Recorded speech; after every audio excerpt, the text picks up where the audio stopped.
The series, adapted from Jules Verne's classic novel 20,000 Leagues Under the Seas, follows Captain Nemo on an extraordinary undersea journey.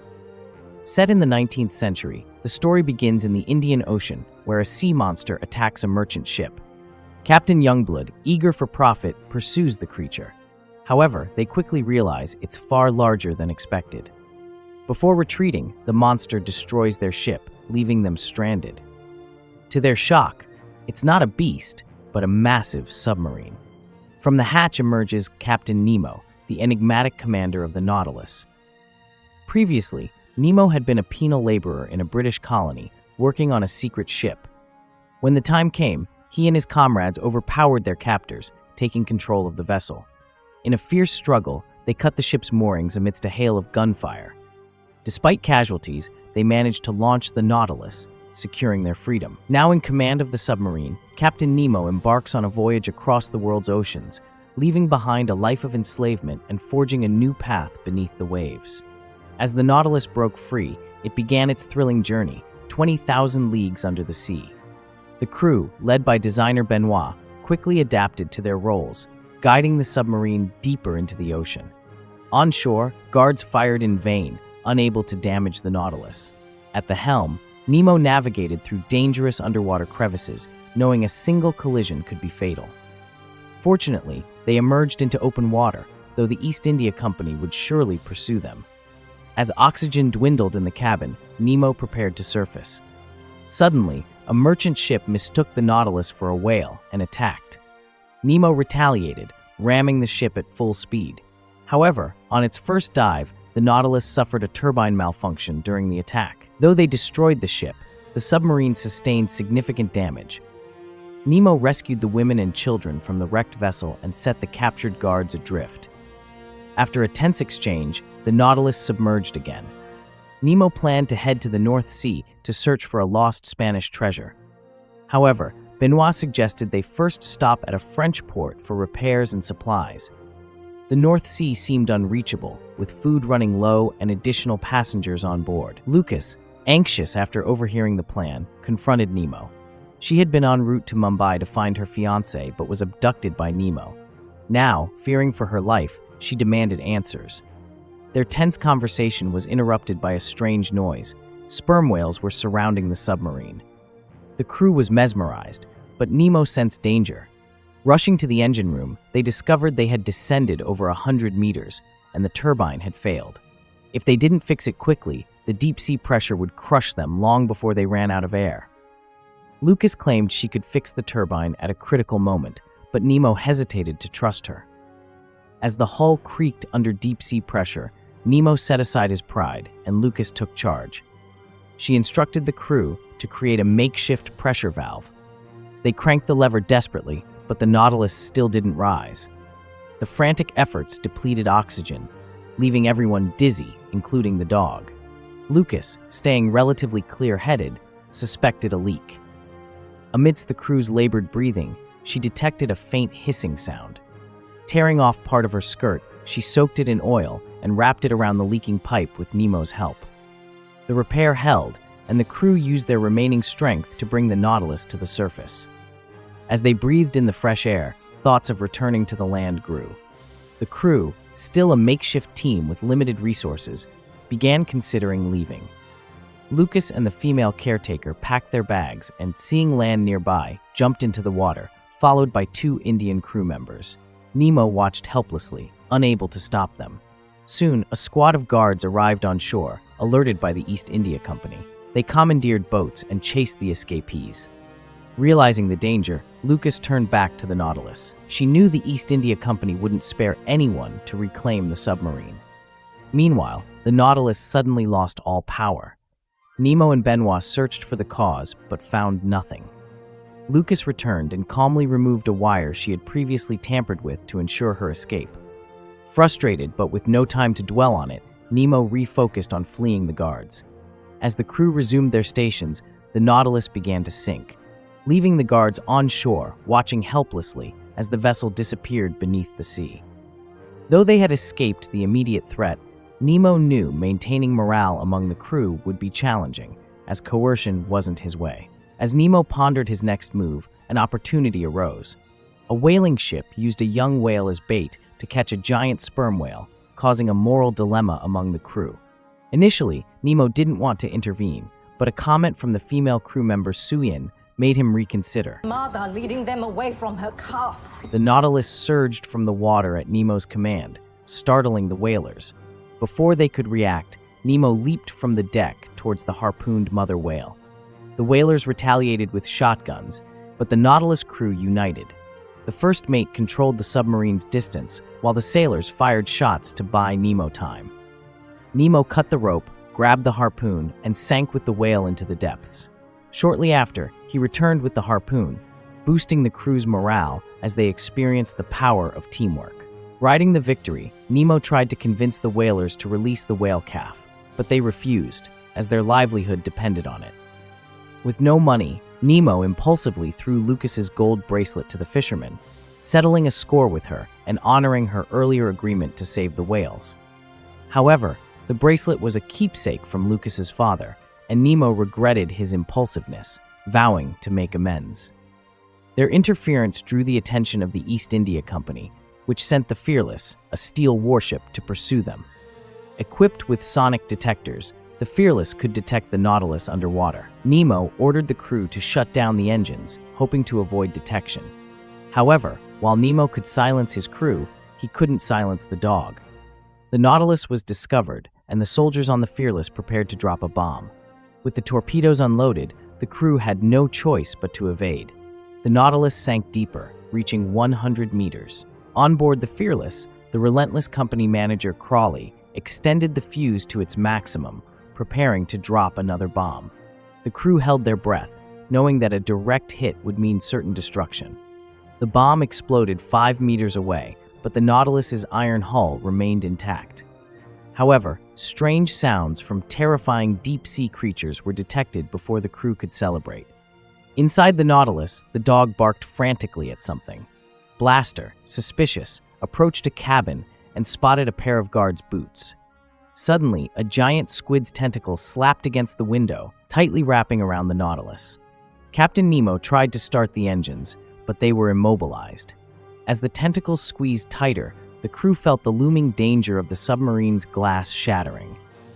Knowing it was his duty to protect the crew, Nemo decided to test the unproven diving suits. He planned to scare the squid away with a shot rather than confront it directly. The diving suit worked, and Nemo climbed to the top of the submarine. As he aimed to shoot, the squid sensed danger and smacked him away. Fortunately, the suit and water cushioned the impact, saving Nemo from injury. However, the Nautilus wasn't as lucky as the squid continued pulling at the hull. In a desperate move, Nemo ran towards a spear gun, but the squid intervened.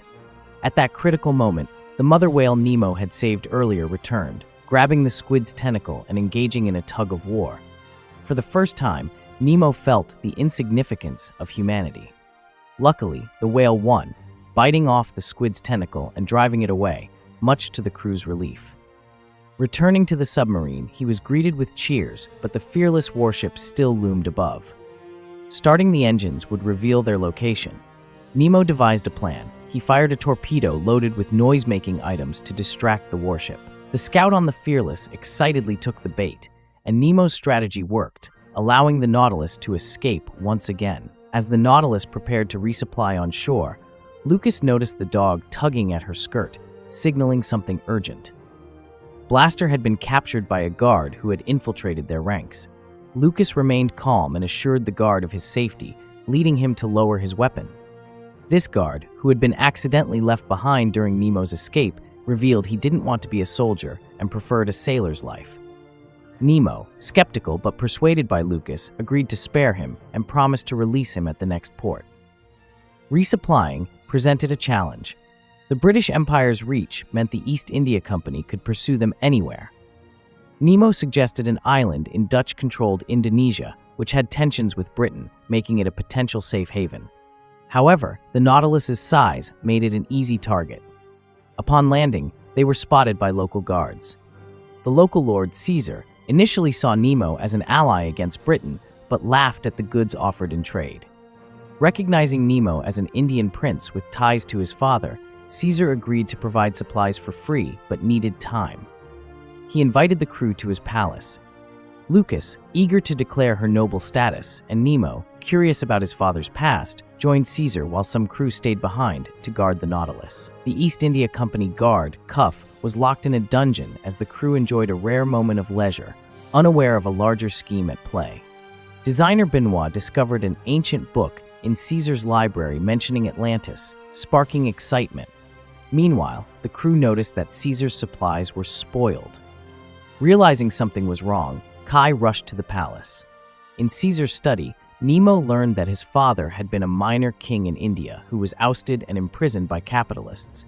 Caesar offered to help Nemo reclaim his father's wealth, and the two found much to discuss. Caesar was thrilled to learn that Lucas was skilled in mechanics, especially since the palace's ice machine was broken.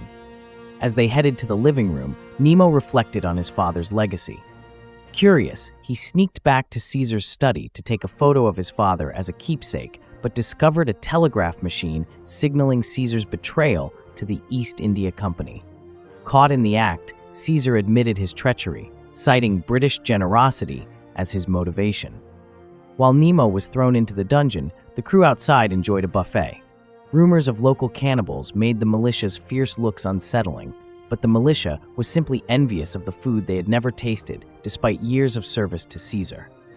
Meanwhile, Kai discovered the palace's storage room filled with supplies.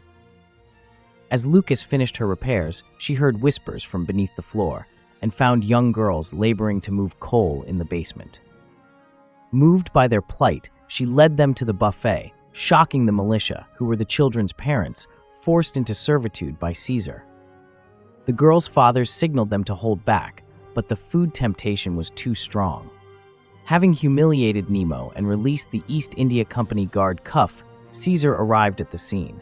Outraged by the sight of slaves eating, Caesar threw dirt on their food and ordered the militia to execute their children publicly. Unable to stand by, the crew, led by Jagadish, incited the militia to revolt. Though Caesar doubted their resolve, the militia's anger ignited. After Caesar left, he ordered the guards to open fire, planning to eliminate the crew and the militia in one sweep. As the battle raged, Benoit heard the gunshots and quickly packed the map of Atlantis, preparing to return to the Nautilus. Lucas searched Nemo, but encountered Cuff, who had stolen the prison keys. He allowed Lucas to rescue Nemo while he covered for her. Despite the tension, Lucas and Nemo bickered at the dungeon door. Clumsily trying to pick the lock with a hairpin, Nemo was interrupted by Lucas, who ironically pulled out the key. Meanwhile, the militia, led by the crew, stormed Caesar's palace. Jagadish caught Cuff acting suspiciously, but Cuff claimed to have severed ties with the East India Company, destroying the telegraph machine. However, Jagadish realized a message had already been sent. Cuff, in reality, planned to infiltrate the Nautilus and collaborate with the fearless warship. When Jagadish discovered the truth, he was shot, and Caesar hid in a secret chamber with the wounded Jagadish. Nemo's party regrouped at the harbor, but the fearless warship blocked their escape. Despite some crew members' concerns about leaving Jagadish behind, Nemo made the tough decision to prioritize the Nautilus's safety. However, they were too late, as the Fearless had already positioned cannons underwater, firing a warning shot near the Nautilus. Benoit realized the enemy's intent wasn't to destroy the Nautilus, but to force a surrender. Hearing this, Nemo devised a plan to outsmart them. Without a diving suit, Nemo surfaced provocatively, drawing the soldiers' fire. He then dove back underwater, using the Nautilus's propellers to stir up the seabed, creating a cloud of mud that obscured his figure. Surprising the soldiers, Nemo swam to the Fearless's window and began smashing it with an axe, knowing their glass wasn't as strong as the Nautilus's. As the glass shattered, water pressure pushed Nemo out, but the crew in diving suits quickly rescued him back to the Nautilus. Using seabed mud for cover, they broke through the Fearless's blockade. However, due to the missed supplies, they still faced food shortages. Fortunately, the crew began adapting to life on the Nautilus, growing vegetables and fishing to alleviate the crisis. The Nautilus passed through the Strait of Malacca into the Pacific Ocean, beginning its grand adventure. Though fishing provided some food, drinking water was scarce. One day, Nemo led the crew to an unnamed island, searching for fresh water. They found dragon fruit trees, and Suyin began picking fruit while Nemo and others searched for water. On shore, the dog inhaled spores, foreshadowing future troubles. Blaster, new to island exploration, wandered off alone and followed a crab, hoping for a meal. He soon realized he had disturbed a giant mother crab, though it only meant to warn him. Relaxing, Blaster then noticed skeletons around him, but Nemo reassured him. As they prepared to leave, they triggered an old ground trap. Though decayed, it still rang an alarm. Meanwhile, nearby soldiers, desperate for food, were about to sacrifice one of their own when they heard the alarm, signaling intruders. Nemo and his group, trapped, struggled to find a way out. Just as tension mounted, a dark figure appeared. The woman, Casimir, rescued them and quickly invited them to her refuge. Moving easily, she revealed she had lived on the island for a long time. Nemo followed Casimir into a foul-smelling cave, only to slip and find themselves inside a huge hollow tree with pursuing soldiers just below. Nemo stayed silent as a venomous spider crawled onto his head. Lucas, surprisingly fearless, picked it up, teased Nemo, and then tossed it down at the soldiers. After overcoming several challenges, they reached Casimir's refuge, where she had grown vegetables and created a freshwater purification system, skills Nemo admired for use on the Nautilus. They quickly agreed to return to the submarine, but Blaster's curiosity led to trouble again. He wandered too far, got frightened by a snake, and accidentally rolled into the path of searching soldiers. Despite being captured and interrogated, he kept the Nautilus's location secret, claiming his boat had capsized. The soldiers, frustrated, decided to sacrifice him to the lake monster. As the soldiers awakened the lake monster, Nemo arrived just in time. However, the soldiers were distracted by Lucas's beauty, giving Casimir a chance to throw down a rope for Blaster to escape. The lake monster emerged, revealing its predatory nature. Just then, their comrades arrived with homemade claymores, which only angered the creature further. With its slimy body, the monster moved quickly on land, but had poor vision, giving them a brief reprieve. Nemo hurried everyone back to the Nautilus, but as they fled, a giant eel appeared from the forest, drawn by the submarine's electrical currents. As they started the engine, the eel attacked, entangling the Nautilus and causing it to tilt severely. Worse, the eel began emitting light. It was electric. The powerful discharge sparked all the submarine's electronics, forcing Nemo to shut down the engine to prevent further damage. He then sought ideas from the crew to escape the dire situation. Having grown up with a physicist father, Lucas confidently proposed a plan to deal with electric eel after some complex calculations. While theoretically sound, it was risky. Any mistake could electrocute everyone on board. Nemo supported the plan as long as it didn't damage the engine. Although he considered a daring move, like donning a diving suit to confront the eel, the creature's body had locked the hatch, leaving them no choice but to trust Lucas. Meanwhile, the dog had unknowingly spread spores throughout the submarine after encountering them on the island. As the crew focused on electrocuting the eel, the spores began affecting them. When the voltage peaked, the eel remained unaffected, and sparks knocked down the crew. Despair set in as symptoms of the spore infection appeared. Designer Benoit blamed Lucas for nearly ruining the engine and argued with Nemo. Trust issues resurfaced, but the housekeeper, Loti, stopped the quarrel. Benoit, frustrated, left, and Lucas, though scorched, promised to fix the situation. The spore virus spread, and Big Beard, losing control, smashed the barometer. Benoit discovered Cuff unconscious after spying on confidential documents, but was more concerned with the map of Atlantis. With Nemo's help, Lucas reassembled the discharge device and tried again, but the outcome was the same. Surprisingly, the eel had voluntarily released its grip. The temperature around the submarine rapidly increased, indicating the eel sensed a greater threat and fled, leaving part of its fin stuck on the Nautilus. As the eel departed, the crew saw a submarine volcano erupting on the ocean floor. Suyin tried to change course, but the helm was jammed by the eel's fin. Nemo called for electrical support, but Lucas was still paralyzed by her earlier failure. The situation worsened when Blaster discovered barrels soaked in nitroglycerin in the torpedo room.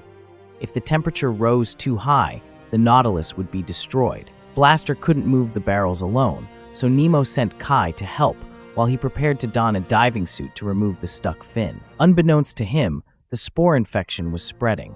As Nemo headed to the diving chamber, he he hallucinated, seeing his deceased wife and reliving memories of home.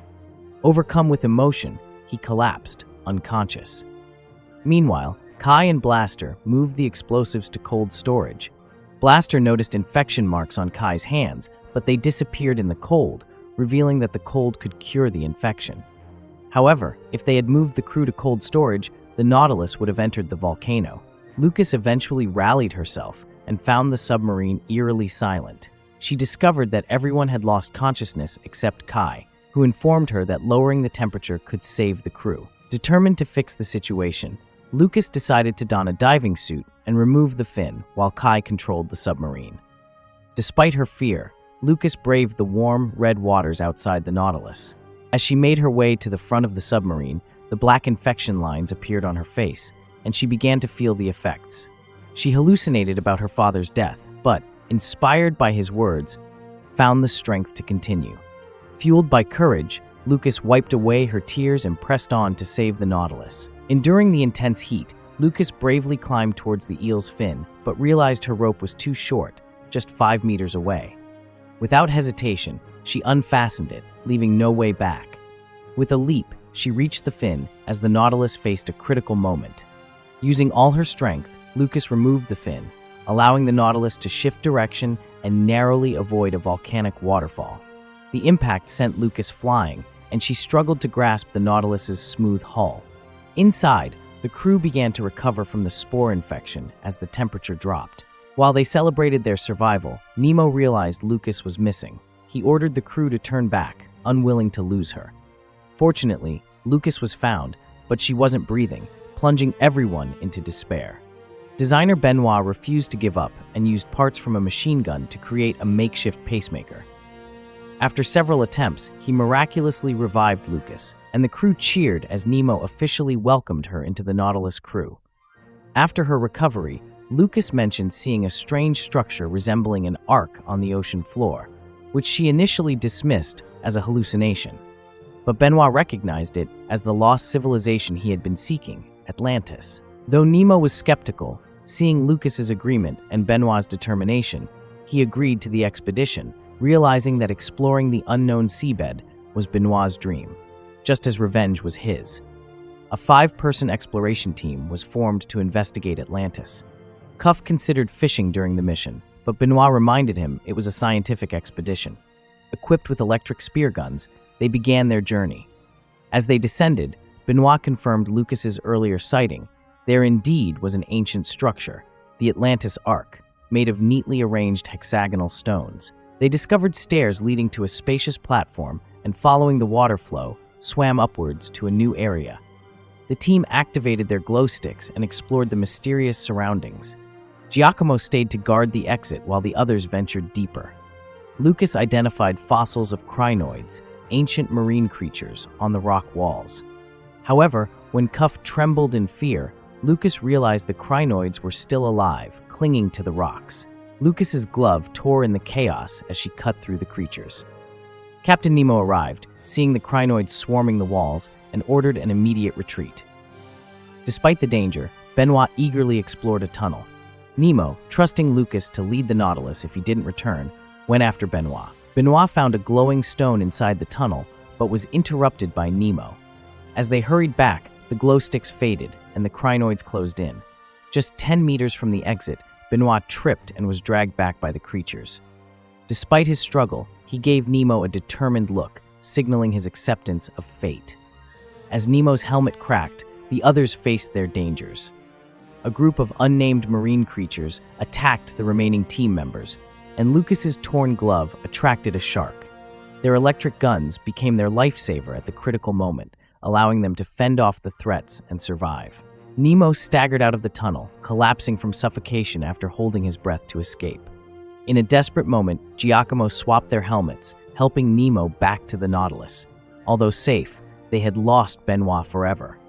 Clutching the stone Benoit had given him, Nemo held on to his friend's dream. The crew mourned deeply, but while sorting through Benoit's belongings, Nemo found a tape recording. In it, Benoit supported Nemo as captain, hoping the ocean's wonders would heal his scarred heart. However, Nemo's thirst for revenge remained. He He planned to find a Spanish fleet's treasure near the Arctic to arm the Nautilus and strike back at the East India Company. As Nemo discussed the Arctic with Lucas, a cannon shot rang out. The fearless warship was pursuing them again. Nemo ordered full speed ahead and attempted a risky drift dive to trap the Fearless on a glacier.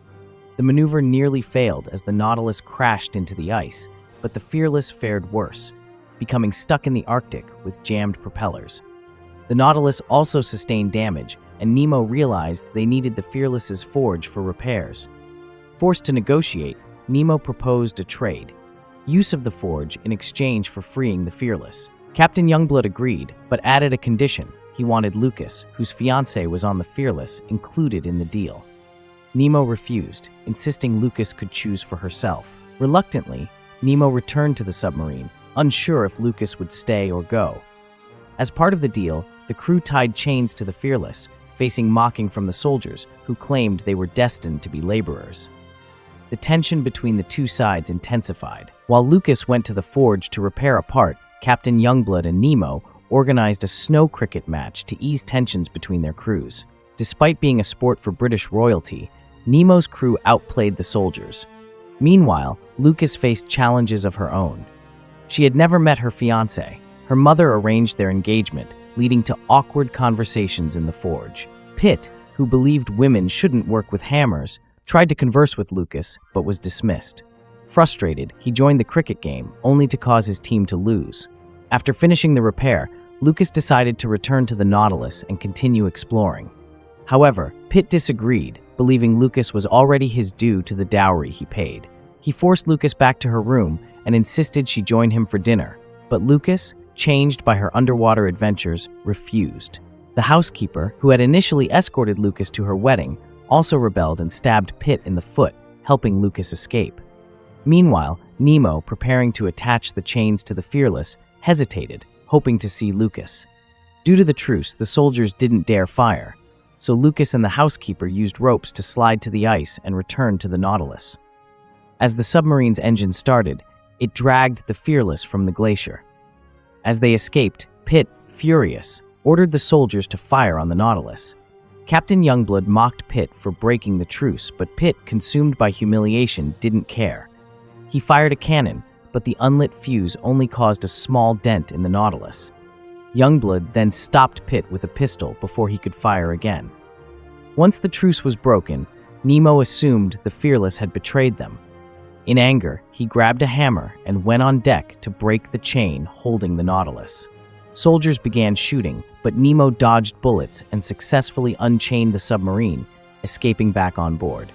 To entirely evade the Fearless, Nemo made a daring decision to cross the Arctic glacier. They would be trapped beneath the ice if they didn't reach the other side before their oxygen ran out. As eerie ghost ships loomed nearby, the crew grew uneasy. Nemo reassured them they had enough oxygen for 6 days, but the crew remained skeptical. Feeling his authority challenged, Nemo insisted they follow orders, forgetting that his rebellious crew might revolt. He was disarmed and confined to his room as the first officer took over as captain. The crew decided to return home, planning to sell the Nautilus and split the money once they were out of the Arctic. Lucas recognized that Nemo's desire for revenge had clouded his judgment, preventing him from considering the crew's well-being. She challenged him to name each crew member and their backstory, but Nemo fell silent, realizing he couldn't. As the first officer took command, a new crisis emerged. The Arctic magnetic field disrupted the compass and instruments, causing the submarine to sink uncontrollably. Worse, a leak was discovered in the torpedo room, initially blamed on the Fearless cannonball. However, the true culprit was iron-eating beetles, posing a more significant threat. Nemo had a loyal supporter, Giacomo, who used a shift change to sideline Suian and free Nemo. Recognizing his mistake, Nemo donned a diving suit to inspect the breach, realizing a cannonball didn't cause it. As he examined it, a strange insect crawled out, startling him. He nearly slipped off the hull, but managed to hold on. He saw that the Nautilus was perched on the edge of a cliff, with a glowing plankton strip below, indicating a possible escape route. However, the Nautilus was losing balance due to the magnetic field and the leak. Nemo rushed back to show the crew that iron-eating beetles, not a cannonball, caused the breach. The beetles quickly spread throughout the submarine, with a giant female beetle leading them. The crew realized that eliminating her could stop the infestation. As the beetles advanced toward the engine room, Kai and the housekeeper used primitive methods to delay them. Nemo armed himself with a homemade steam sprayer and bravely entered the torpedo room. He attacked the female beetle, causing the others to retreat to protect her. Covered in beetles, Nemo urged the crew to focus on the female. Poet Turin tried to tackle her, but the first officer, Boniface, cleverly used a magnet needle to lure her. Boniface stuffed the female beetle into a torpedo, and as the other beetles followed, he launched it. The torpedo struck a rock, and the explosion eradicated all the beetles, saving the Nautilus. With the beetle crisis resolved, the crew shifted focus to escaping the Arctic's magnetic field. Nemo proposed a daring plan. If all crew members gathered on the bridge, they could unbalance the Nautilus, causing it to fall into the bioluminescent plankton strip, and use nature's force to escape the magnetic field's control. To gain the crew's trust, Nemo revealed his true identity. He was a prince from India, and the East India Company had murdered his wife and daughter to seize his family's wealth, imprisoning him as part of their scheme. His story resonated with the crew, many of whom had also suffered at the hands of the company. They reintroduced themselves, reaffirming their commitment to Nemo's cause.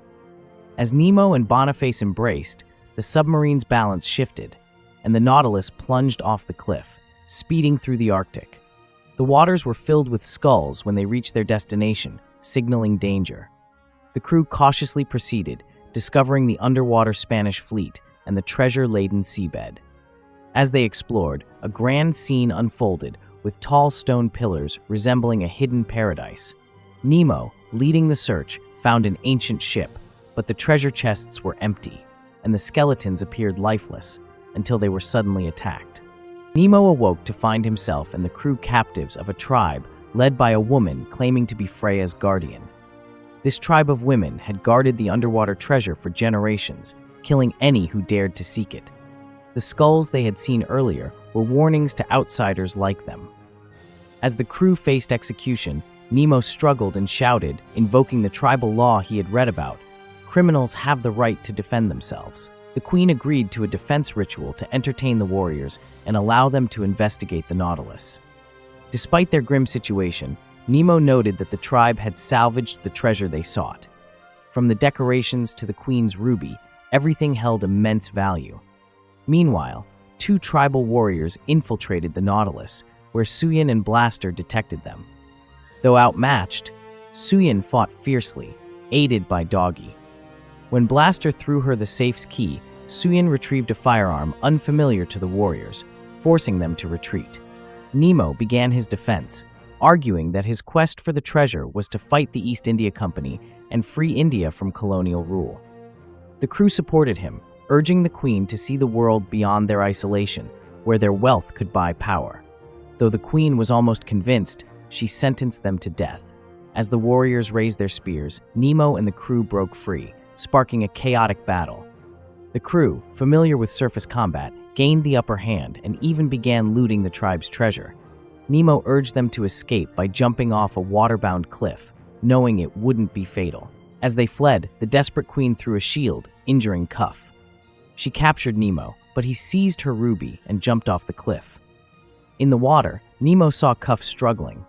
Though he dropped the ruby, he chose to save Cuff, prioritizing his friend's life over the gem. The crew's actions enraged the Queen, who activated a mechanism to seal off the area, intending to trap the Nautilus and sever all contact with the outside world. Furious over Nemo's theft of treasures and harm to her warriors, she triggered a series of collapsing pillars, causing massive waves. The Nautilus navigated the chaos, narrowly escaping the Queen's wrath. Though they lost the ruby, the diamonds Turin brought back were enough to arm the Nautilus for revenge against the East India Company. Soon, the company's manager learned the Nautilus had entered London waters and prepared defenses, unaware that Nemo was planning a more subtle attack. Instead of brute force, Nemo manipulated the stock market. He spread false rumors of the company's bankruptcy due to the Nautilus, causing panic and strikes. As the stock plummeted, Nemo took advantage, dividing and conquering. He and a former classmate convinced a major shareholder to surrender shares by claiming they found a diamond mine in India. First mate Boniface stole share certificates from another shareholder. At the same time, Lucas, disguised in a swollen dress, tricked major shareholder Pitt into signing a share transfer agreement, thinking it was a marriage contract. At the East India Company's emergency shareholder meeting, Nemo boldly arrived with his crew. The manager tried to call the guards, but Nemo presented the share certificates. The crew confirmed their shareholder status, leaving the manager powerless. As the new majority shareholder, Nemo used his power to dismiss the East India Company's manager and executives. Attending as an observer, Pitt believed Nemo couldn't control over 50% of the shares without his support. However, Lucas betrayed Pitt, leaving him both wifeless and penniless. Now the largest shareholder, Nemo disbanded the guard squad and announced the company's dissolution, surprisingly supported by Captain Youngblood, who longed to retire. As the guards handed over their weapons, the manager made a desperate last stand, attempting to shoot Nemo. The crew quickly subdued him. With his revenge complete, Nemo also won Lucas's love. Nemo then forced the manager to end the taxation of Indian colonies and release imprisoned laborers. He raided the company's vault, taking treasures and a familiar stone similar to one from Atlantis. He burned the company's confidential documents. Preparing to leave, Nemo told Lucas to stay on land, fearing the British Empire's pursuit. Lucas, upset by his decision, left in a huff. As Nemo returned to the Nautilus, Lucas re-encountered Pitt, who attempted to force marriage at gunpoint. Fortunately, the housekeeper intervened, injuring Pitt. Despite Nemo's objections, Lucas decided to rejoin the Nautilus. As one crisis ended, another began. The dismissed manager, Crawley, ordered the fearless battleship to attack the Nautilus. Captain Youngblood, now free, refused, forcing Crawley to threaten a guard to compel compliance. Reluctantly, the soldiers launched an attack, but Nemo's upgrades allowed the Nautilus to withstand the assault. Crawley ordered the cannons to fire as the submarine escaped, but the Nautilus's armor held firm. Knowing the Royal Navy could be alerted, Nemo had planned. Blaster and another crew member planted explosives on the bridge to cut off the Fearless's pursuit. Crawley, seeing this, ordered the soldiers to shoot, but Captain Youngblood intervened and was shot by Crawley. As the bridge collapsed, the Nautilus rescued the two crew members. Though some suggested waiting for Lucas, the crew agreed it was too dangerous. Lucas arrived at the port, only to see the Nautilus disappearing, fueling her determination to rejoin them. Elsewhere, Crawley was killed by Cuff, repaying a debt to Nemo. Cuff, a spy, had gathered the Nautilus's design plans, excluding the core engine, hoping to build a replica. Meanwhile, Nemo sensed something as the stones collided, realizing that designer Benoit might still be alive in Atlantis. Sharing this with his crew, Nemo decided they must return to Atlantis to rescue a friend and seek treasures to fight the British Empire. This concludes the first season of Nautilus. Thanks for watching our recap. If you enjoy this video, please like and subscribe to keep up with our exciting movie journeys. Feel free to share your thoughts in the comments. See you next time.